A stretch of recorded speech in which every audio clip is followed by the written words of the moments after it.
જૂનાગઢમાં ભારે વરસાદને પગલે દામોદર કુંડ અને વિલિંગડન ડેમ છલકાયા. જૂનાગઢ જિલ્લામાં વરસી રહેલા અવિરત વરસાદ અને ગિરનારના ઉપરવાસમાંથી પાણીની ભારે આવકને પગલે તંત્ર દ્વારા સાવચેતીના ભાગરૂપે અનેક જળાશયો અને પર્યટન સ્થળો પર લોકોના પ્રવેશ પર પ્રતિબંધ ફરમાવવામાં આવ્યો છે. યાત્રાધામ ભવનાથ ખાતે આવેલ પવિત્ર દામોદર કુંડમાં જળસ્તર ભયજનક સપાટીએ પહોંચતા તેને આમ જનતા માટે બંધ કરી દેવામાં આવ્યો છે.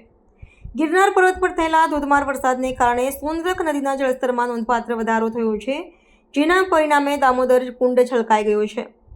આ ઉપરાંત શહેરને પીવાનું પાણી પૂરું પાડતો વિલિંગડન ડેમ પણ ચોમાસાની ઋતુમાં બીજી વાર છલકાતા ત્યાં પણ લોકોની અવરજવર પર રોક લગાવવામાં આવી છે. જિલ્લા કલેક્ટર દ્વારા જટાશંકર મહાદેવ મંદિર વિસ્તાર સહિત કુલ 37 જેટલા જળાશયો, નદીઓ અને પર્યટન સ્થળોએ પ્રવેશબંધીનું જાહેરનામું બહાર પાડવામાં આવ્યું છે.